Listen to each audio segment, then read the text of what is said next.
Guys, how's it going? Welcome to my video. Here's the thing. I just want to give you guys some tips if you guys have the situation that I had a couple days ago. So basically, um, what happened was I was at a McDonald's.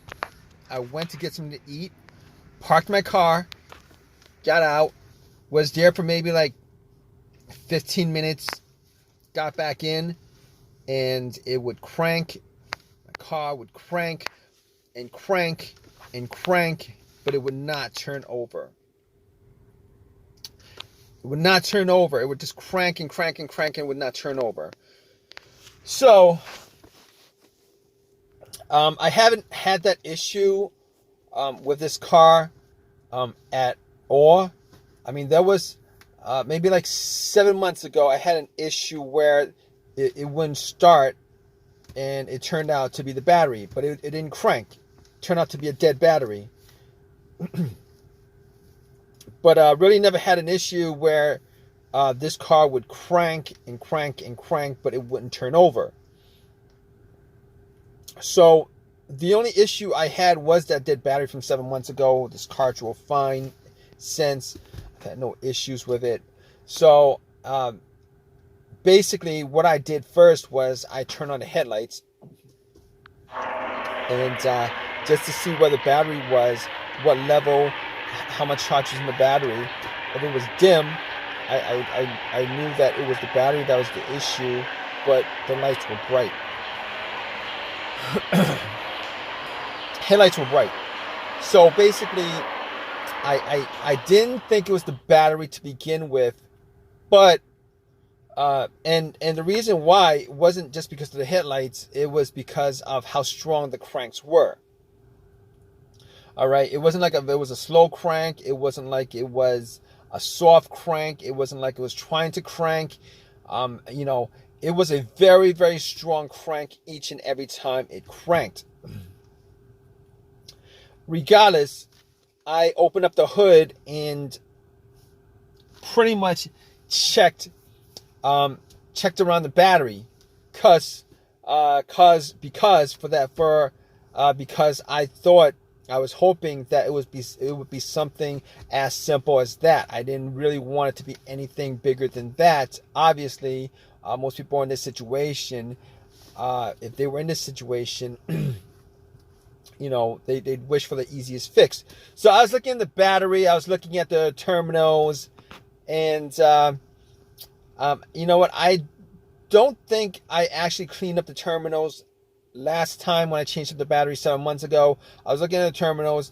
They looked kind of corroded.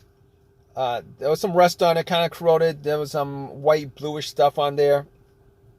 So I pretty much had a couple of fries, and then I took out my Coke, which I drank half a cup of, and I poured the rest onto the terminals and had it fizz up, oxidize, a lot of the corrosion.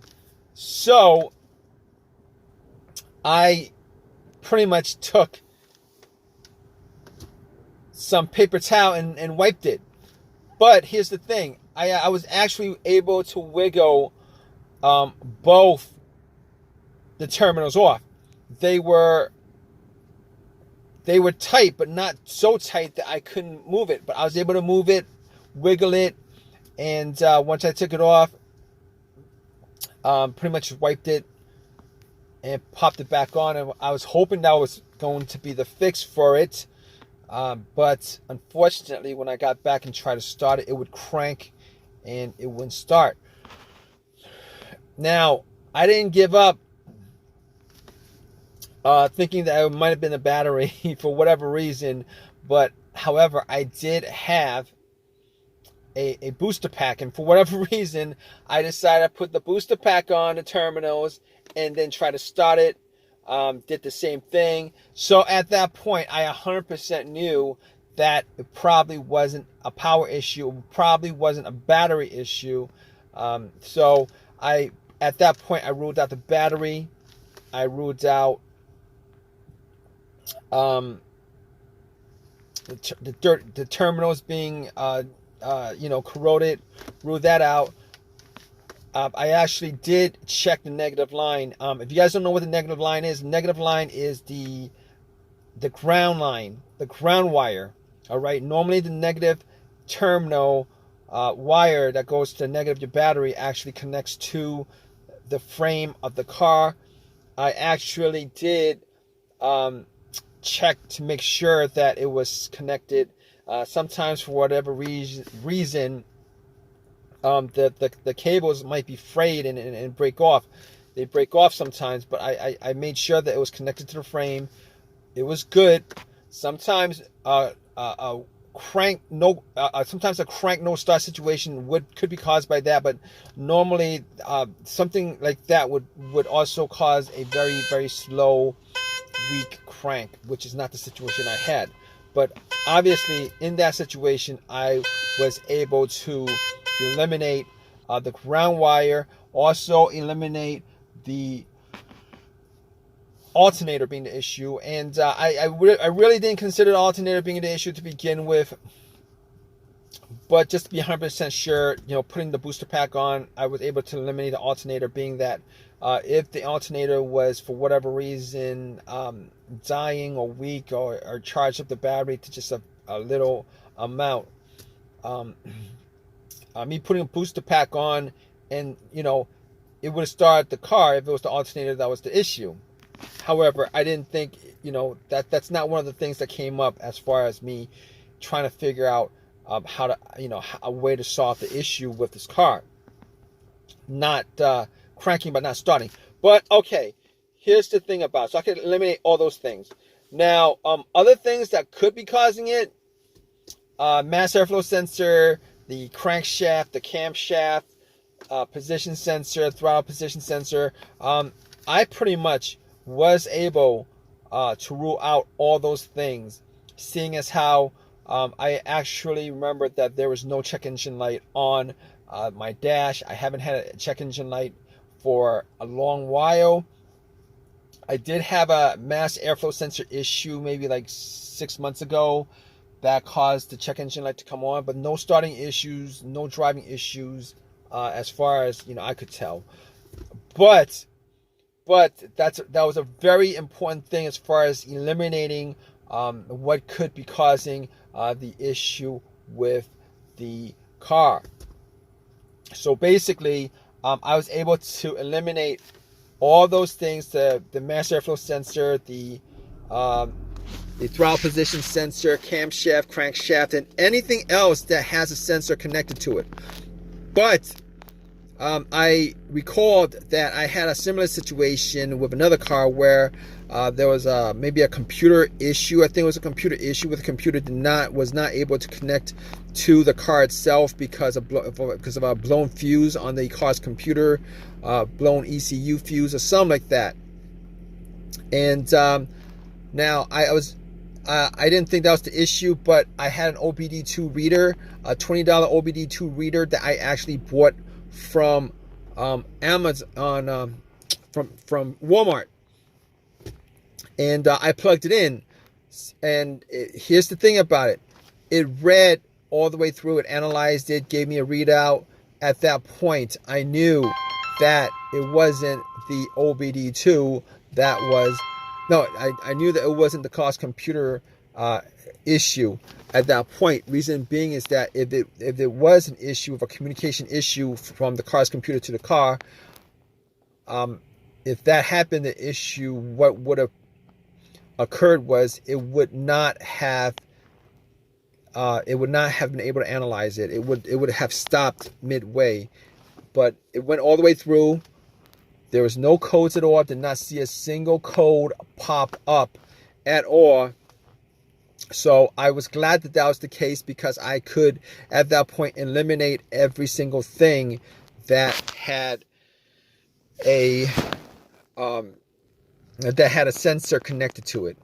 All right, so I could rule that out.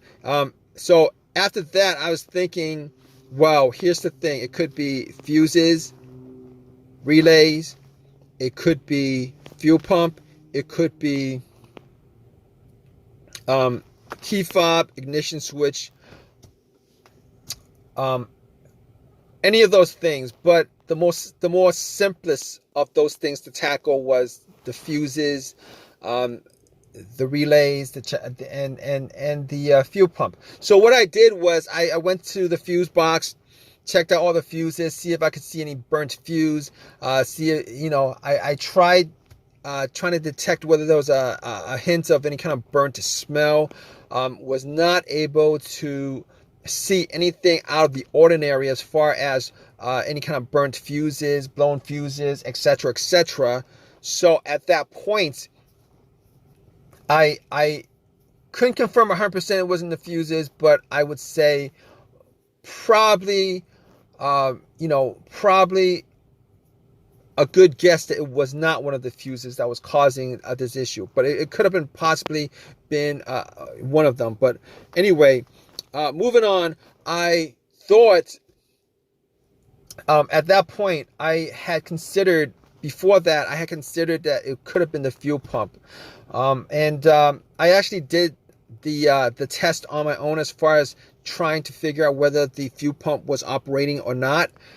Normally, it would be a best scenario if there was at least two people for this test. One would be outside, right next to, where you pump the gas. With the gas cap off, somebody would be listening to hear some kind of motor running or whizzing sound, and then the person in the car would try to put the car on the on position.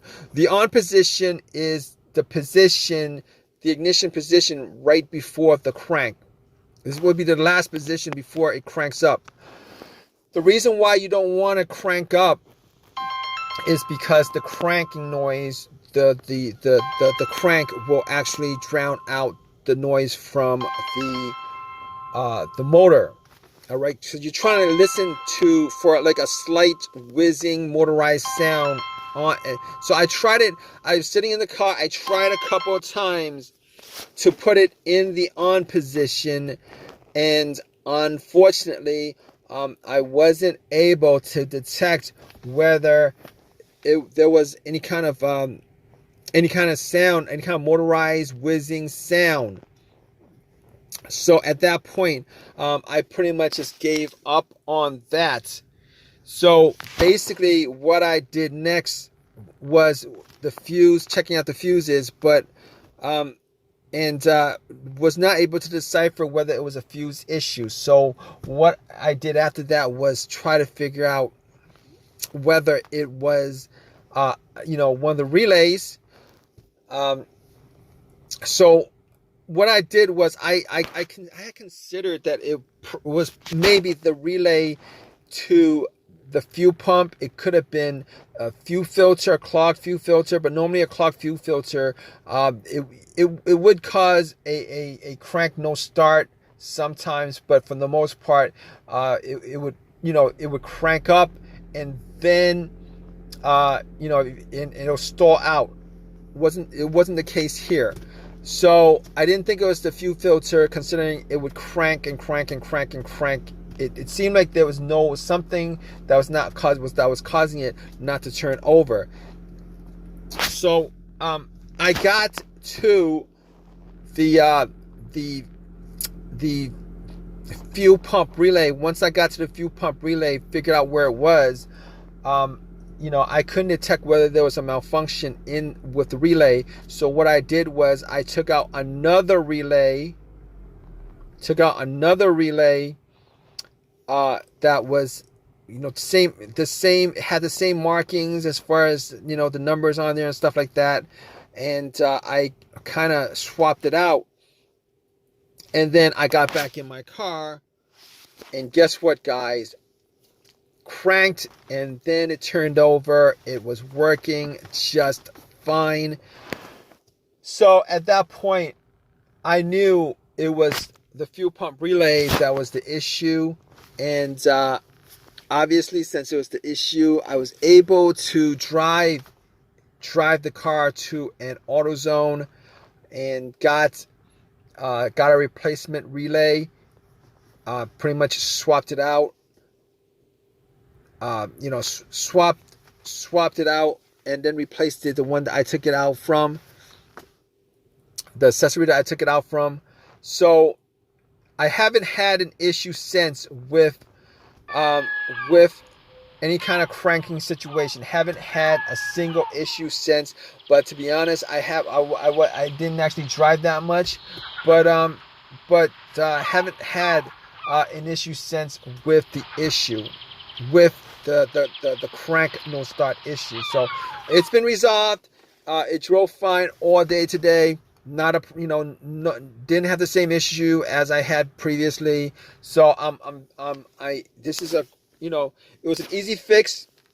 I'm glad it was an easy fix. If you guys are in this situation, you guys looking for to troubleshoot your crank but no start situation, if you guys go down the list of what I went through as far as eliminating each and every one of those things, 90% of your situation could probably be, you could probably figure out what the problem is. Regardless, hope whatever your situation is at this point, that it's an easy fix for you. Please give me a thumbs up. Please subscribe. If you have any comments at all, please leave a comment in the comment section. All right, guys, take care.